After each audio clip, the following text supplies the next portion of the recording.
All right. So we're in here. I'm gonna let the video upload right quick.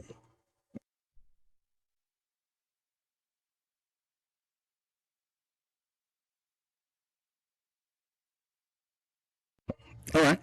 So this is Trump on the G. Trump embarrasses CNN. So earlier this week, former President Donald Trump held a town hall meeting with CNN. It seemed like the town hall was designed to discuss recent goings on with the former president, him personally and professionally.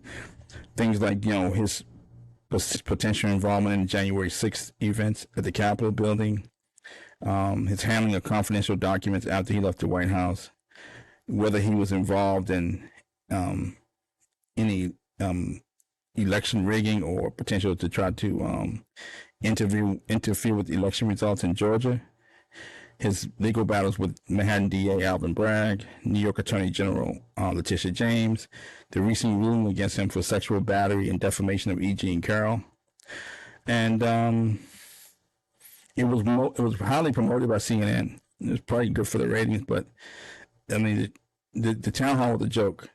I mean, he was being interviewed by I guess Caitlin Collins of CNN this morning was moderating the event, and I don't know what gives her the gravitas to interview Donald Trump or talk to Trump about anything really. I've never watched CNN this morning until Don Lemon was on there, and she was terrible.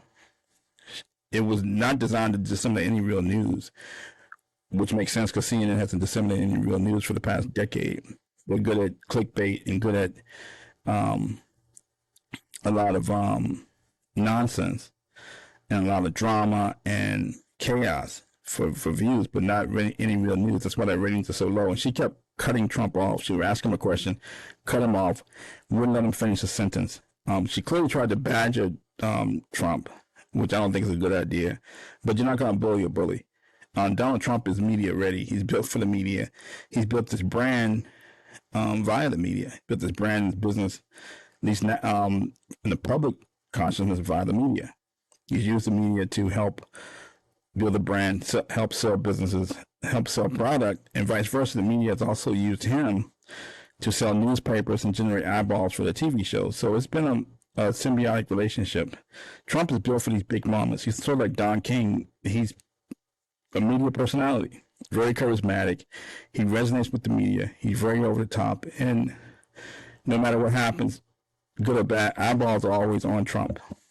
They've been on him for several decades. So he's built for these big moments. I don't know if Caitlin Collins is. Trump has been in the media a lot longer than she has. And she made a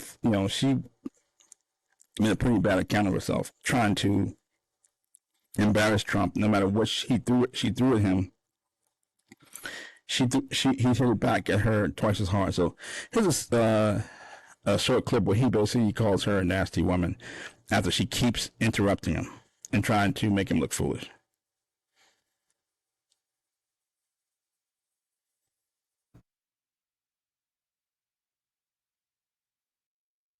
Held onto those documents when you knew the federal government was seeking them and then had given you a subpoena to return them. Are you ready? Are you ready? Can I talk? Yeah, what's You the mind? answer? Do you mind? I would like for you to answer the question. Okay, it's very simple to answer. That's why I asked it. It's very simple to. You're a nasty person. I'll tell you. So that's probably the biggest moment during the whole town hall where he called her a very nasty person after she kept cutting him off. And it was good. Again, it was good for ratings. CNN didn't disseminate any real information. She wouldn't let Trump speak. And questions she thought were going to be difficult questions, he had a comeback for every one of them. He had an answer for every question she had. And he had receipts. So I think it just helped to, build Trump brand even further. It was obviously a pro-Trump audience, and then it endeared him to the audience and also to Republicans and also to people who are already on board with Trump. It may have brought more voters to Trump after the way she handled the interview and tried to disparage the man and try to make him look foolish. I've never seen any other politician treated this way. Maybe Marion Barry. Maybe. But this is what the Washington Post had to say after the town hall. So CNN leadership under fire after disastrous Trump town hall. And here's a quote from Mark Lukowitz. Says, quote, predictably disastrous, end quote, wrote former network TV news executive Mark Lukowitz, part of a chorus of media critics and political observers who bemoaned the on-air spectacle. Quote, live lying works. A friendly MAGA crowd consistently laughs, claps at Trump's punchlines, and the moderator cannot begin to keep up with the AR-15 pace of lies, end quote. At a time when CNN has been struggling to turn around viewership decline, the telecast proved to be a ratings disappointment, with Nielsen reporting that 3.1 million viewers overall. That was a big boost over CNN's typical 8 p.m. telecast, but a smaller audience than CNN's town hall with President Biden last summer, 3.7 million, and 6 previous Trump town halls carried by Fox News, calling into question both CNN and Trump's drawing power. The more profound impact, however, may be the damage done to the reputation of the network that has long promoted itself as the most trusted name in news. It rose questions about the future prospects of Chief Executive Officer Chris Licht, who replaced Trump friend-turned-critic Jeff Zucker last year and is charged with striking a more neutral tone at a cable channel that exploded with impassioned commentary during the Trump years. So I became familiar with the name Chris Licht after CNN recently fired Don Lemon from the morning show, from CNN this morning. He had some dust-ups with the former governor of South Carolina, where he questioned her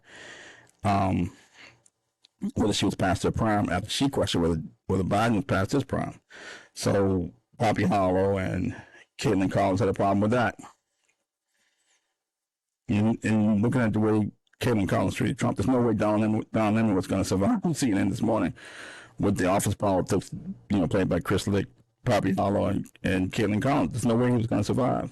He was put on the morning show for a reason, because the ratings at the primetime show were so poor. Then he had a dust up with this Indian guy who was trying to claim the benefits blacks got after the Second Amendment was passed, and Don Lemon was right. He tried to tell him that there may have been some rights granted to blacks in practice, in theory, but not in practice. And he screwed this guy. And it didn't go well with Poppy Hollow. She didn't like Don Lemon's response, and she sided with the guest, the Indian guest, who's trying to lecture Don Lemon about his origins. So it kind of shows you the nonsense that goes on at CNN. It probably goes on a lot of corporations where people play office politics. If enough people say the earth is flat, then the earth is flat. If enough people say Don Lemon put on poor performance, then he put on poor performance. It's his fault that the ratings are in the tank. That's how I became aware of Chris Licht. But anyway, make a long story short, they fired Don Lemon because it's apparently poor performance, and kept on Caitlin Collins and Poppy Hollow. And this is clearly Caitlin Collins coming our party, trying to put her in a positive light as maybe one of the top commentators at CNN. It didn't go well. She doesn't have the gravitas to interview Trump. She doesn't have the gravitas for these big moments. She's not media ready for these. She's not ready for these big moments. She was so bad it makes you wish Don Lemon was back, and Don Lemon could have interviewed Trump. That's how bad it was. And Don Lemon was bad. It's been bad over the past decade. So Trump embarrassed CNN. I'm not sure where CNN goes from here, but I don't think anybody's going to be watching that CNN morning show anytime soon. They were able to generate some ratings when Don Lemon was there. Actually, I never watched it before, but there was some tension between Poppy Hollow, Caitlin Collins, and Don Lemon, which was good. All three of them didn't always agree on things, and that's how real news comes out, and information gets disseminated where people kind of go back and forth and try to come to a landing on important issues. That's the first time I ever watched the morning show. I don't think you'll see Caitlin Collins in any primetime town hall primetime events like this anymore. But CNN is done. Trump embarrassed CNN, and they just gave him a platform to do what he does and resonate with the public, and sets the stage for a 2024 presidential run. But thanks for tuning in. Thank you.